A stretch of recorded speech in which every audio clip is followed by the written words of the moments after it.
কিন্তু দুর্দান্ত এবং গোল।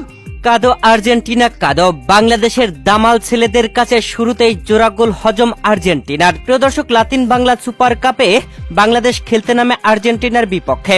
ন্যাশনাল স্টেডিয়ামে এই ম্যাচে মাঠে নেমে ম্যাচের 5তম মিনিটে আর্জেন্টিনাকে গোল দিয়ে পিছিয়ে দেয় বাংলাদেশ, যেখানে ম্যাচের 4তম 13 সেকেন্ডের সময় 9 নম্বর জার্সি পরিণত মানিক মিয়ার কর্নার থেকে পাস বল ডিবক্সে যায়, আর ডিবক্স থেকে 20 নম্বর জার্সি পরিণত খেলোয়াড় বলটি ডিবক্স থেকে বের করে 6 নম্বর জার্সি পরিণত বাংলাদেশি খেলোয়াড়ের কাছে পাস করেন, আর সেখান থেকে 6 নম্বর জার্সি পরিণত খেলোয়াড় আর্জেন্টাইন ডিফেন্ডারদের বোকা বানিয়ে বল পাস করে দেন 12 নম্বর জার্সি পরিণত মাসুদ রানার কাছে।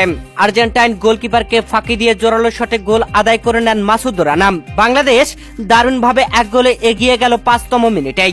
এরপরে বাংলাদেশের দামাল ছেলেদের উদযাপন। সাবাস বাংলাদেশ, সাবাস আর্জেন্টিনাকে শুরুতেই গোলে পিছিয়ে দিয়েছে। প্রিয় দর্শক, এরপরে টানটান উত্তেজনার হাড্ডাহাড্ডির রুদ্ধশ্বাস লড়াই। আর্জেন্টিনা গোল পরিশোধে মরিয়া হয়ে উঠল, তবে আর্জেন্টিনাকে আবারও গোল দিল বাংলাদেশ, যেখানে ম্যাচের 21তম মিনিটে মানিক মিয়া মাঝ মাঠ থেকে বল টেনে নিয়ে যান। আর্জেন্টাইন ডিফেন্ডার তাকে আটকানোর চেষ্টা করেও আটকাতে পারলেন না। বল টেনে একদম ডিবক্সের সামনে গিয়ে ডিবক্সের ভিতরে ঢুকেই জোরালো শট নিলেন। আর্জেন্টাইন গোলকিপারকে ফাঁকি দিয়ে বল জাল খুঁজে নিল, আর বাংলাদেশ 2-0 গোলে এগিয়ে গেল। 5তম মিনিটে মাসুদ রানার গোল আর 21তম মিনিটে মানিক মিয়ার গোলে বাংলাদেশ আর্জেন্টিনার সাথে 2-0 গোলে এগিয়ে গেল।